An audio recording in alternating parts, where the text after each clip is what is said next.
Olá, tudo bem? O tema da nossa aula é o negro e o seu papel social.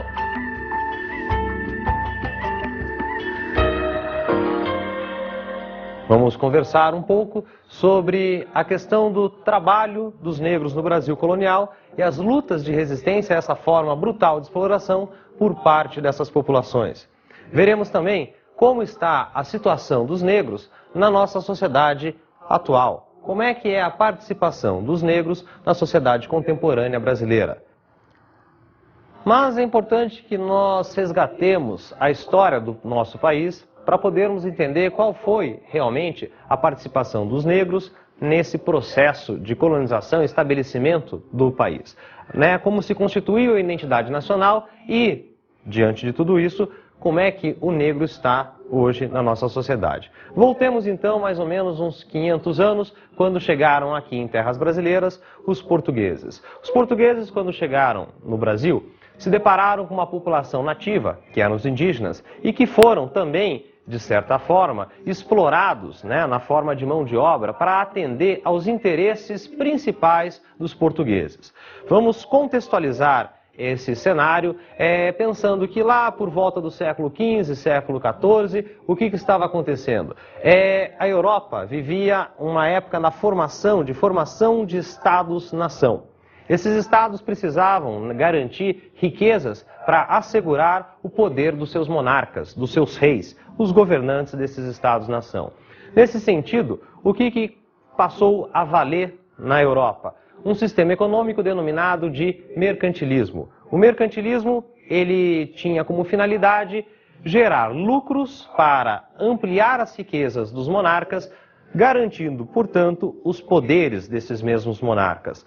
Nesse cenário, Portugal sai como pioneiro no processo de expansão comercial marítima, navegando além do mar Mediterrâneo, navegando pelo Oceano Atlântico, e vai acabar aportando em terras brasileiras. Qual era então o grande interesse de Portugal? Era explorar o Brasil para que gerasse riquezas suficientes para garantir o estabelecimento do Estado Nacional português na Europa. No Brasil, a exploração dos produtos tropicais seria a principal fonte de riquezas para os portugueses. E eles tentaram utilizar a mão de obra dos nativos. Os nativos nem sempre serviram da maneira adequada aos interesses portugueses, pois ofereceram sempre muita resistência. Eles não se adequavam à maneira pela qual os portugueses exigiam o seu trabalho. Eles, na realidade, não entendiam por que deveriam trabalhar para aqueles portugueses. Se até então, antes da chegada dos portugueses, eles viviam tranquilamente sem todo aquele trabalho, aquela exploração a que eles estavam sendo submetidos. Nesse sentido, para substituir, ou então para ocupar essa lacuna de mão de obra, os portugueses recorreram à mão de obra dos negros africanos. Na África já era uma tradição de alguns grupos, de algumas tribos, escravizar os seus inimigos. Então ficou fácil para os portugueses e outros europeus pararem seus barquinhos na costa litorânea da África e trocar com algumas tribos alguns produtos para os europeus praticamente insignificantes, como tabaco, como álcool, como cachaça, no caso, e outras quinquilharias, e pegar então esses escravos. Abarrotavam navios que eram chamados de navios negreiros, os tumbeiros, os porões vinham repletos de negros escravizados na África e quando desembarcavam aqui no Brasil, eles eram então submetidos a uma rotina bastante rigorosa de trabalho durante toda a vida deste negro que foi deslocado da sua terra natal para o Brasil. No Brasil, como se dava essa exploração? Vamos só lembrar que no Brasil a exploração se deu graças ao clima. Então, o clima tropical favoreceu a produção de alguns bens de consumo na Europa que tinham um retorno financeiro bastante elevado. Você deve lembrar que passamos por um período onde a exploração do açúcar, o plantio da cana-de-açúcar e a produção de açúcar alimentou os cofres portugueses. E qual era a mão de obra utilizada para a produção do açúcar que alimentou os cofres portugueses? Justamente a mão de obra africana. Como? Em grandes propriedades rurais, chamadas de latifúndios, os senhores de engenho, donos dessas fazendas, eles contratavam centenas, às vezes até milhares de escravos para trabalhar numa plantação do tipo de monocultura, ou seja, plantavam apenas um único tipo de produto tropical, que era a cana-de-açúcar, e depois transformavam essa cana-de-açúcar no açúcar. Tudo isso para atender aos interesses da metrópole, no caso, Portugal.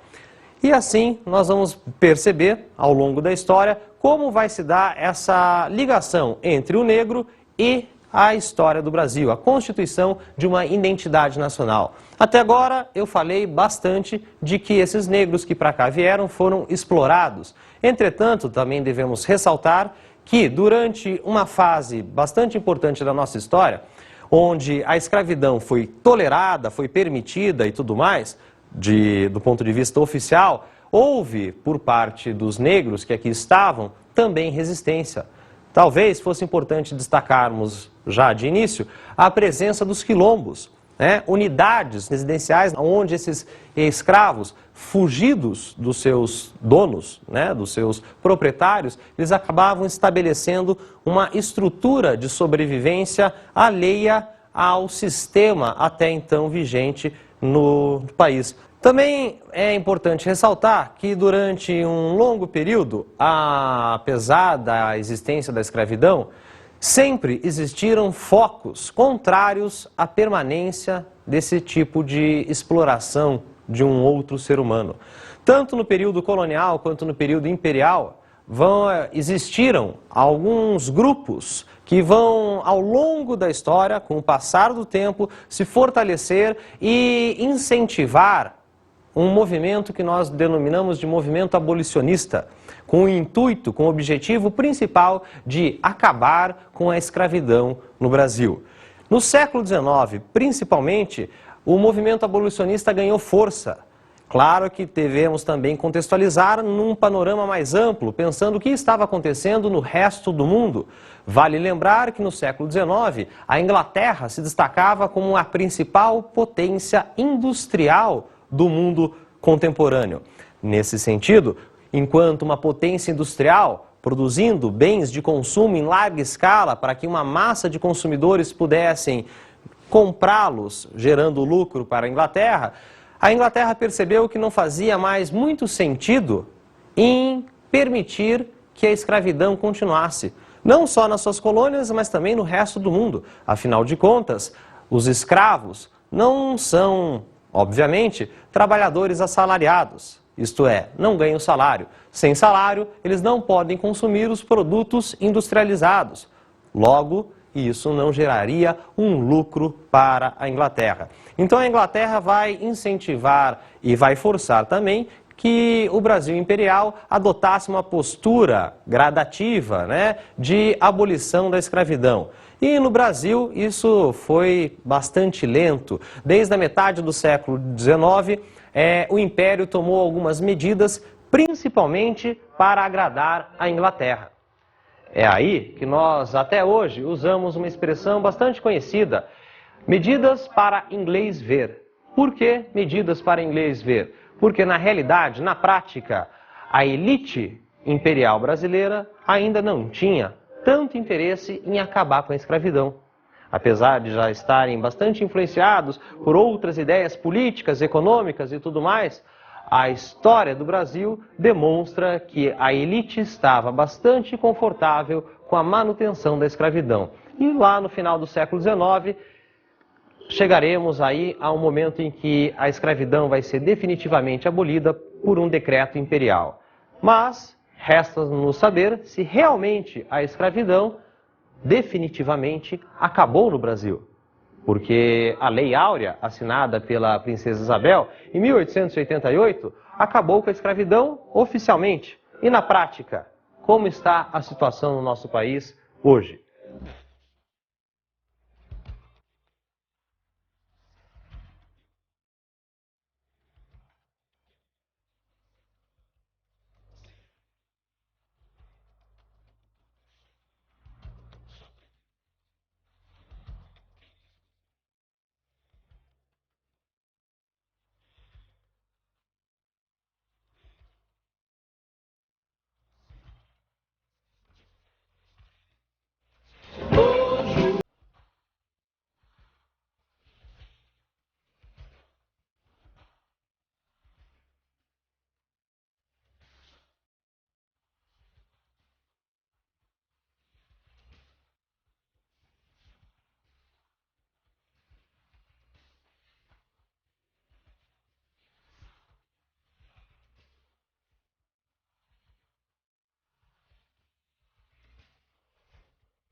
Você acabou de escutar uma música do baiano Caetano Veloso. A Bahia é um estado que no Brasil talvez seja o que guarda a maior herança da participação dos negros na nossa história. Você deve ter percebido que a letra de Caetano Veloso destaca alguns aspectos que estão presentes na história da participação do negro no Brasil. Por exemplo, a resistência por ele enfrentada, certo? E também traz alguns elementos que são bastante interessantes, algumas referências ao imaginário religioso dos negros, que trouxeram da África toda a sua cultura religiosa e foram, muitas vezes, sistematicamente proibidos pelos seus senhores, pelo Estado colonial, pelo Estado imperial brasileiro, de professarem livremente a sua religião.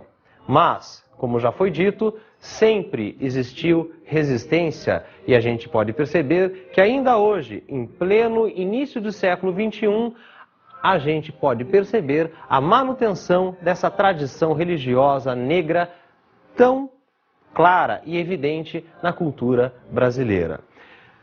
Pensando na formação da identidade nacional, nós vamos agora analisar alguns textos e documentos históricos que podem nos oferecer maiores subsídios para que possamos compreender a real participação dos negros na história do Brasil. O valor do trabalho. No início do século XVIII, veio ao Brasil um jesuíta italiano que chamava-se André João Antonil. Ele acaba publicando, em 1711, uma obra fundamental para nós conhecermos melhor a história do Brasil. Chama-se Cultura e Opulência do Brasil. Trata-se de um documento histórico de 1711. Nessa obra, o Antonil ele vai buscar descrever tudo o que ele viu, porque ele passeou, viajou por diversas regiões do nosso país, desde o Nordeste até o Sul, passando pelo interior das recém-descobertas minas de diamantes e de ouro no atual estado de Minas Gerais. E nesse sentido, então, o Antonil ele vai registrar a sua visão do negro naquela sociedade colonial brasileira. Vamos ver o texto de Antonil, de como ele apresenta o negro e como esse negro é visto como um instrumento propício à criação de riqueza, marcado pela necessidade do sistema econômico mercantilista europeu. Os escravos são as mãos e os pés do senhor de engenho, porque sem eles, no Brasil, não é possível fazer, conservar e aumentar fazenda, nem ter engenho corrente. Veja como o jesuíta Antonil descreve a participação dos negros nas fazendas de açúcar que ele conheceu quando passou aqui no Brasil. Para o Antonil, os escravos eram as mãos e os pés dos senhores de engenho. Ou seja, em outras palavras, é a mesma coisa que nós afirmarmos hoje, que sem esses escravos, os senhores de engenho não andavam, não faziam nada. O que isso significa? Significa que a base do trabalho no nosso país, no Brasil colônia, foi justamente fornecido pela mão de obra escrava, principalmente a negra. É com base nessa imagem que os negros passam a existir nos discursos e no imaginário dos senhores de engenho. Quando trabalham, quando dão resultado, recebem adjetivos positivos, sempre relacionados ao trabalho e à produção. Quando resistem ao trabalho brutal do eito, ou seja, ao trabalho na plantação, são chamados de preguiçosos e imprestáveis. Quando se rebelam da condição desumana a que foram submetidos, ganham alcunhas ainda mais desprezíveis. Vamos ver como o Antonil classificou os diversos grupos étnicos africanos que ele conheceu na sua passagem pelo Brasil.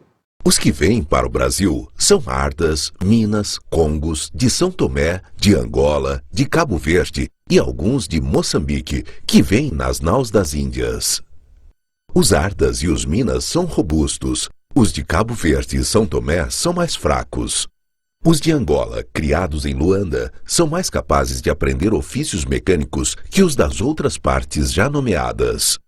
Entre os congos, há também alguns bastante industriosos e bons não somente para o serviço da cana, mas para as oficinas e para o meneio da casa. O que você achou da classificação feita pelo Antonil em relação aos negros que ele encontrou? Observe que o autor se refere aos negros em face do maior ou menor desempenho deles em relação ao trabalho, a finalidade para a qual eles estavam destinados no Brasil. O cronista não os via como homens iguais a si, mas como peças de uma engrenagem maior, que eram os interesses metropolitanos de Portugal. Imagine, então, que essa classificação pode ser comparada a uma classificação que nós faríamos hoje ao comprar um objeto, um computador, um telefone celular. Nós vamos ver qual é a finalidade, quais são as funções desse telefone, desse computador e se eles atendem ao nosso interesse. Nós estamos lidando, basicamente, com objetos que são o celular e o computador. Se a gente perceber uma certa analogia, uma comparação entre essas duas classificações, veremos que realmente a opinião, o imaginário do Antonil era de que esses negros não passavam de simples objetos para atender aos interesses econômicos da coroa portuguesa. A construção de uma função para o negro e a necessidade de que ele se enquadrasse nessa natureza certamente foi muito árdua. O processo de educação para o trabalho foi descrito com grande riqueza de detalhes por muitos outros cronistas da época. Em 1700, outro jesuíta, Jorge Bente, publicou em Roma um livro chamado Economia Cristã dos Senhores no Governo dos Escravos, no qual buscou orientar os proprietários que o castigo dos escravos não deve passar de açoites e prisões moderadas. O seu texto é um rico convite à reflexão. Tendes algum servo mau, malicioso e inclinado a vício? Castiga-o. Mas seja o castigo ou de açoites ou de ferros. Estes são os castigos próprios dos servos, e de que usaram sempre os senhores prudentes e discretos de todas as nações do mundo. E se o escravo chegar a cometer delito tão grave, que não seja castigo suficiente os açoites nem os ferros, por merecerem o último suplício? Que fará nesse caso o Senhor? Deve entregá-lo à justiça, para que, conhecendo da causa, o castigue conforme o merecimento de suas culpas. Mas, contra isso, se me oferece uma forte objeção, a qual os portugueses, que tão amantes são da honra e do pundonor, que não pode deixar de fazer grande impressão e abalo. A objeção é esta, que entregar o servo criminoso à justiça não diz bem com a nobreza e fidalguia do Senhor. E qual o meio de efetivar o castigo merecido ao negro? Se o castigardes com prisões continuadamente, por largo tempo, e com açoites interpolados, até que julgueis prudentemente que está satisfeito o delito.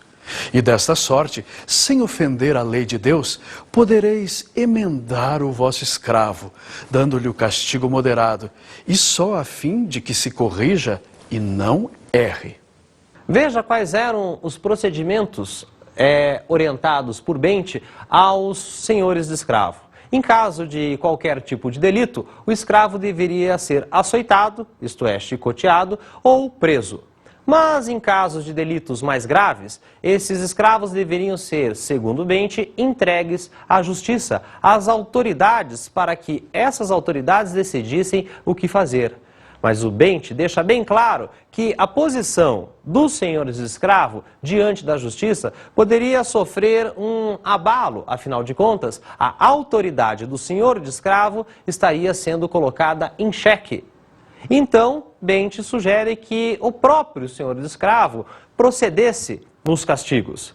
E, se fosse realmente necessário, esses castigos deveriam ser aumentados no sentido não da violência, mas da continuidade. Mais açoitadas e um maior período preso para o escravo que cometesse qualquer tipo de delito. Sobre esse processo de exploração dos negros ao cativeiro e as marcas profundas que foram deixadas ao longo de todo o processo de estabelecimento da identidade nacional e da história do nosso país, será que com a abolição da escravidão em 1888, tudo isso foi simplesmente esquecido? O fato de que o trabalho do negro tenha sido, desde os inícios da história econômica, essencial à manutenção do bem-estar das classes dominantes, deu-lhe um papel central na gestação e perpetuação de uma ética conservadora e desigualitária. As convicções escravocratas arraigadas mantiveram os estereótipos que ultrapassam os limites do simbólico e têm incidência sobre os demais aspectos das relações sociais. Isto significa dizer que, mesmo apesar da abolição da escravidão, nós ainda percebemos um comportamento, podemos observar na prática, um comportamento bastante enraizado dessa cultura escravocrata que se desenvolveu ao longo de praticamente 4 séculos da história do nosso país. A opinião pública foi, por 5 séculos, treinada para desdenhar e mesmo não tolerar manifestações de inconformidade vistas como um injustificável complexo de inferioridade, já que o Brasil, segundo a doutrina oficial, jamais acolhera nenhuma forma de discriminação ou preconceito. E ainda hoje, persiste essa forma de ver o negro, o índio e o mestiço?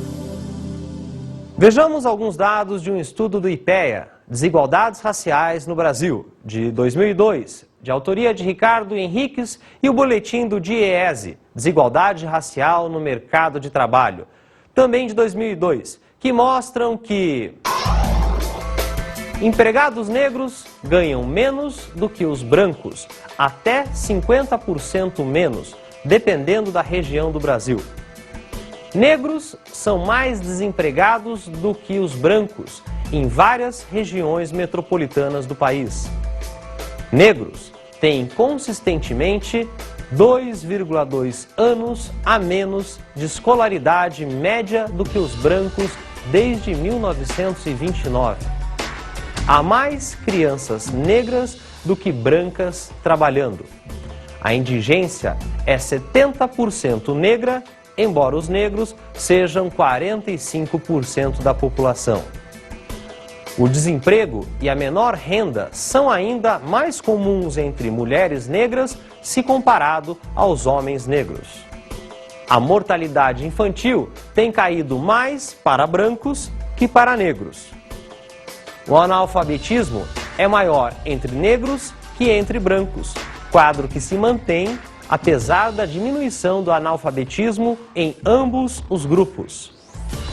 O esgoto e a água tratada vão menos a lares negros do que brancos. Os dados apresentados nos informam que a desigualdade persiste no nosso país em pleno século XXI. Numa pesquisa feita pelo Datafolha em 2008, 91% dos entrevistados disseram que os brancos têm preconceito de cor em relação aos negros. No entanto, quando a pergunta é pessoal, só 3%, excluindo aqui os autodeclarados negros, admitiram ter preconceito. A historiadora da USP, Lilia Moritz Schwartz, definiu a situação da seguinte maneira: todo brasileiro se sente como uma ilha de democracia racial, cercado de racistas por todos os lados. Ou seja, o que a historiadora Lilia Schwartz quis dizer é que, na prática, nós, brasileiros, nos achamos totalmente como pessoas que aceitam o outro, o diferente. Entretanto, o que a gente mais vê acontecer é um tipo de preconceito, de racismo que é velado, que é escondido. E esse tipo de preconceito, ele não se dá simplesmente em relação ao negro, mas também se dá aos descendentes daqueles nativos que foram encontrados aqui pelos portugueses, pelos europeus, os ameríndios, os índios. Esses indígenas também sofrem o preconceito de grande parte da população brasileira. E hoje, quanto do preconceito continua mascarado? Sabemos que o preconceito existe, inclusive nas mídias. Acompanhe então o trecho do filme Filhas do Vento, onde duas atrizes discutem a situação das mulheres negras na telenovela brasileira. Ninguém vai se levantar. Gente, esse show vai sair. Tenha calma. Não fica tão pessimista, filha. Você lembra que no começo... O que foi? Eu ouvi a TV do corredor. Eu estava vendo o jornal. O que eu ouvi foi a novela. Eu estava revendo os velhos trabalhos que fiz. O seu teste como foi? Pra mim não sobra ponta nem de favelada. Teste 23, Rosita Araújo. Morta eu estou, morta de amor, eu estou. Morta eu estou. Obrigada, valeu. Qualquer coisa a gente entra em contato, tá bom?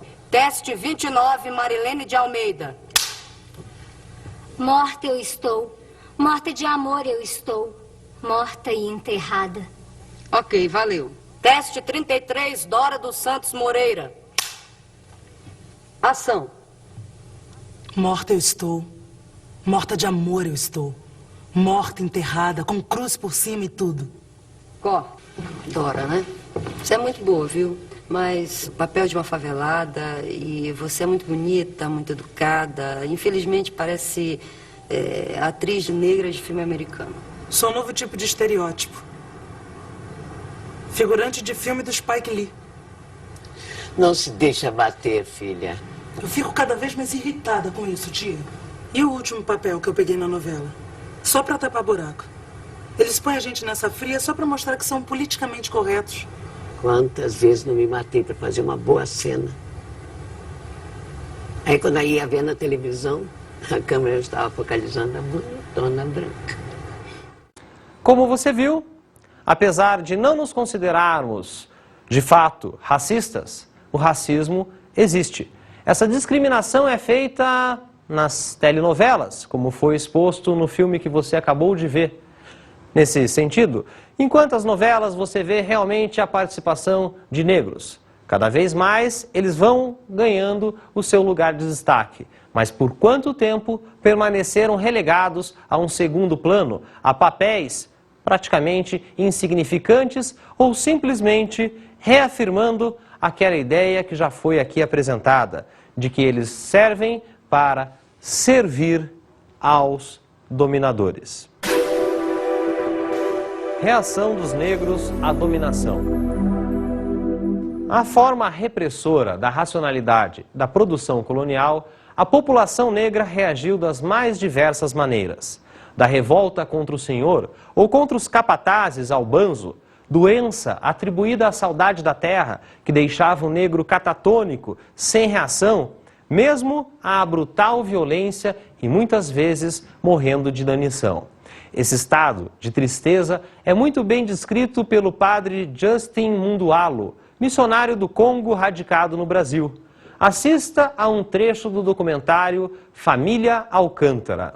Essa morte também se expressa no fato de você ser separado da sua família. Como eles foram separados de família lá na África.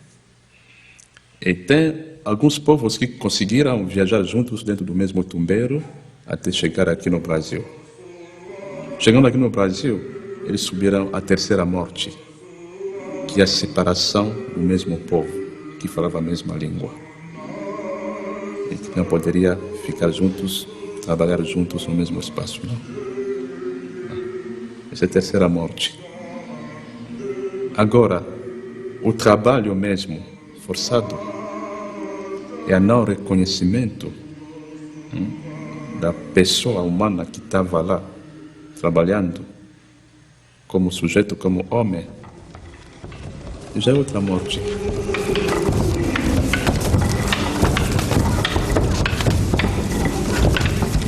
José! Avião! Juca! Cafezão! Sebastião! Cafezão! Atenção! Maria! Atenção! Sebastiana! Atenção!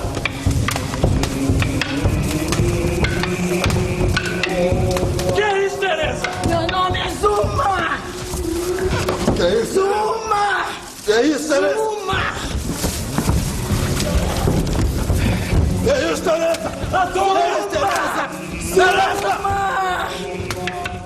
Como você viu, na visão de Justin Mundualo, os negros que vieram da África para o Brasil tiveram várias mortes simbólicas. Morriam quando eram escravizados na própria África, quando eram afastados de sua família. Morriam novamente quando eram retirados da sua terra natal e para cá trazidos a bordo daqueles navios tumbeiros. Morriam quando aqui chegavam e eram novamente separados das pessoas que eles conheciam. E, finalmente, morriam porque não era dado valor ao seu trabalho, não era dado valor a eles como verdadeiros seres humanos. Mas, de um extremo a outro da oposição, efetivou-se uma gama significativa de práticas de resistência à submissão aos valores impostos pelos senhores. Vamos ver um trecho de vídeo sobre a condição do trabalho escravo ao longo da história do Brasil. A princesa imperial regente, em nome de Sua Majestade o Imperador Dom Pedro II, faz saber a todos que a Assembleia Geral decretou e ela sancionou a lei seguinte. Artigo 1º. É declarada extinta, desde a data desta lei, a escravidão no Brasil. Manda, portanto, a todas as autoridades a quem o conhecimento e execução da referida lei pertencer, que a cumpram e façam cumprir. Dado no Palácio do Rio de Janeiro, em 13 de maio de 1888. 115 anos se passaram e 25 mil brasileiros continuam trabalhando em regime de escravidão. Homens, mulheres e crianças que vivem em condições subhumanas no campo, sem dignidade e sem liberdade. Está na hora do Brasil abolir de vez essa vergonha.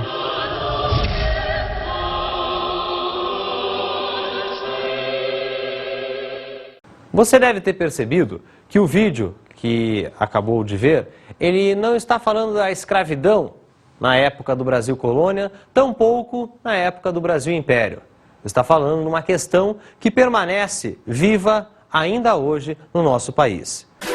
A resistência dos negros contribuiu para o fim da escravidão? A ideia de escravizar o outro foi realmente abolida? Durante muito tempo, a historiografia, isto é, a escrita da história, pouco se preocupou em tentar compreender a verdadeira participação dos escravos, dos negros, na história do nosso país. Foram deixados de lado e poucos estudos, poucos livros foram produzidos com pesquisas históricas de relevância. Isso lembra bastante a postura adotada por Rui Barbosa logo após a abolição da escravidão, lá no final do século XIX, quando ele solicitou que toda a documentação sobre a escravidão no Brasil fosse queimada. Ele acreditava que, ao eliminar os vestígios da escravidão no Brasil, estaria apagando uma página triste da história do nosso país.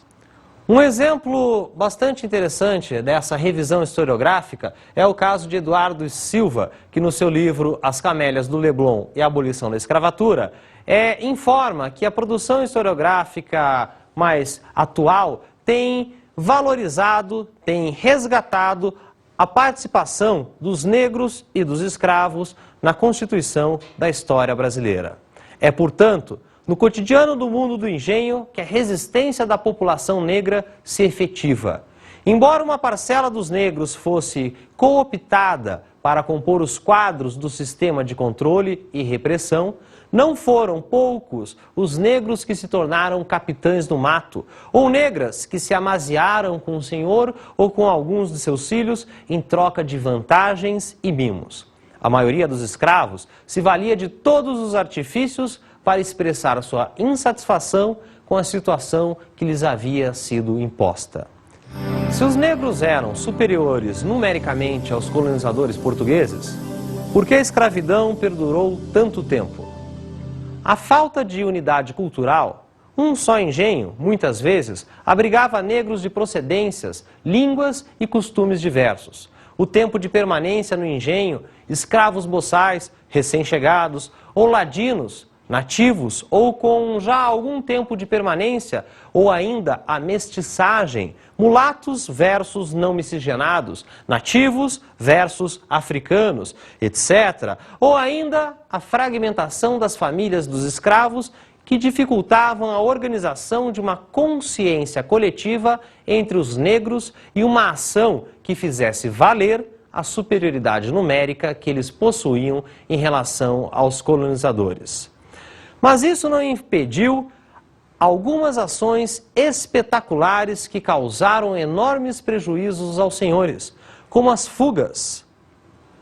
Vamos ver um trecho do livro Negociação em Conflito, a resistência negra no Brasil escravista, de Eduardo Silva e João José Reis. Tais fugas, por toda parte, mapeavam os limites da submissão. Germano, 17 para 18 anos, e Gregório, 16 anos, escaparam em abril de 1870 do engenho Califórnia. O primeiro trazia ainda uma corrente no pescoço, o outro queimaduras na barriga.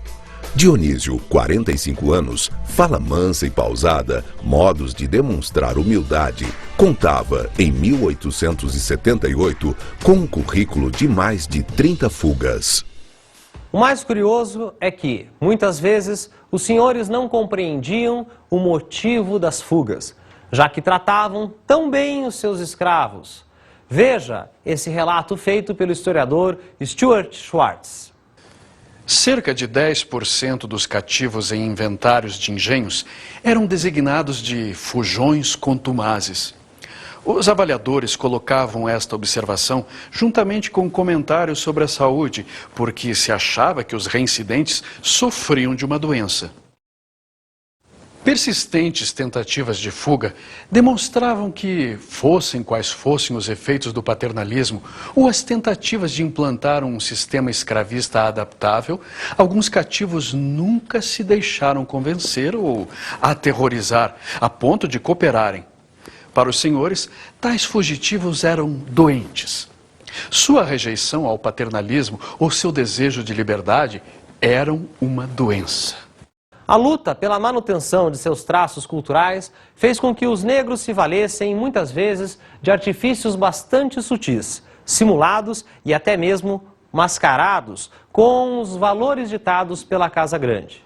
Sem perceber, ou percebendo, mas não compreendendo a dimensão da resistência dessas ações, algumas práticas eram mesmo autorizadas ou toleradas pelos senhores.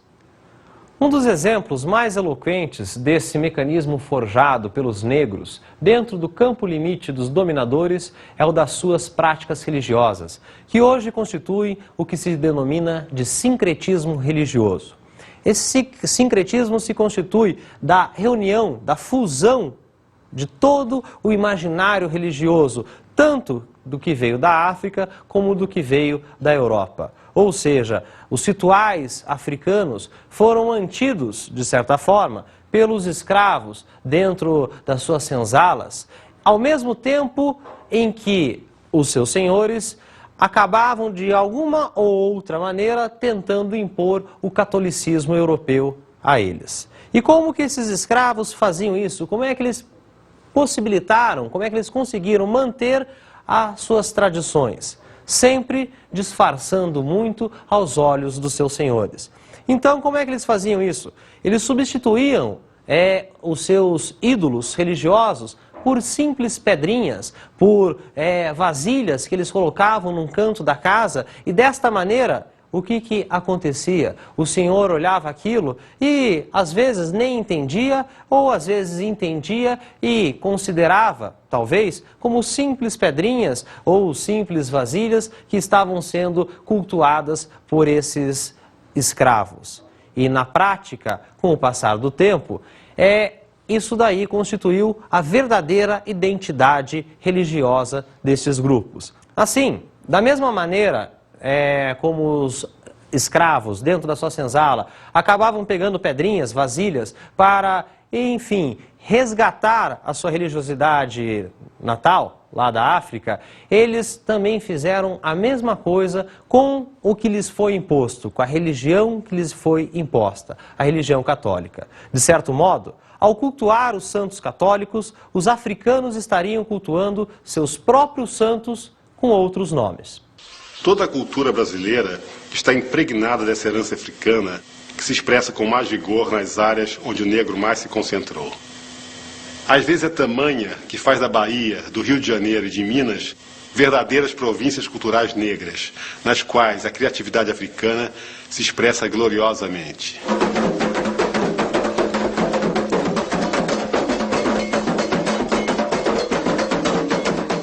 Todo brasileiro, a maioria dos brasileiros, tem sempre uma descendência africana, né?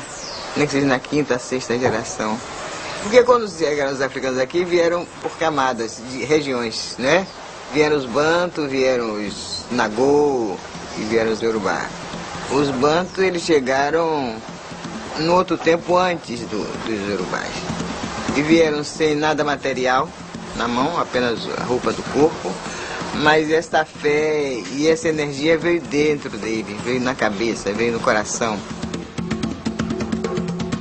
E uma coisa que é nata não tem quem desmanche. Pode até diminuir um pouco a imagem, mas não se apaga.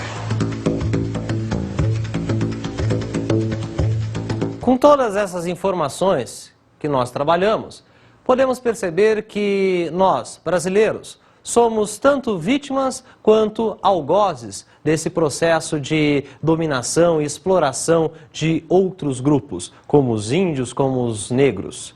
Nesse sentido, o que vale, o que fica para a nossa história? Que apesar de tudo que foi vivido, apesar de todo o sofrimento que foi imposto a esses grupos, eles acabaram por constituir a nossa identidade. Afinal de contas, se não fosse por toda essa junção de grupos, povos e culturas, nós não estaríamos falando de uma identidade nacional brasileira. Sistematização.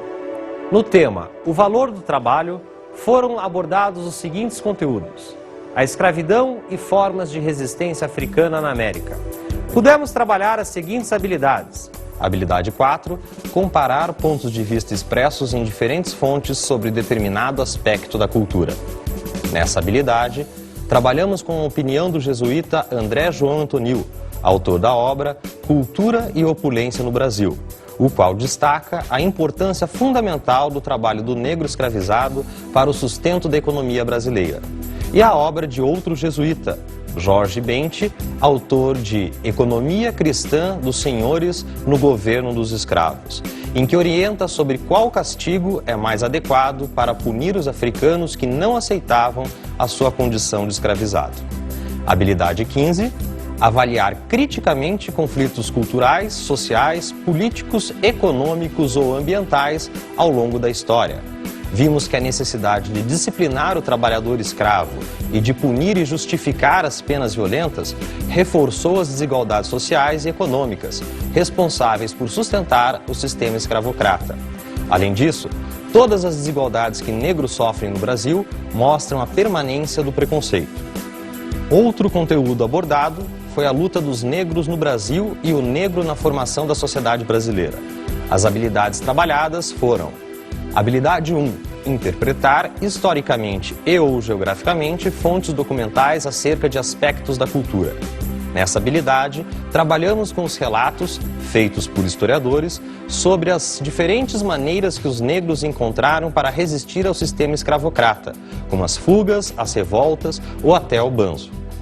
Habilidade 5, identificar as manifestações ou representações da diversidade do patrimônio cultural e artístico em diferentes sociedades. Nesse estudo, identificamos os recursos utilizados pelos africanos escravizados para manter sua identidade e preservar sua cultura, com a manutenção da sua religião através do sincretismo religioso.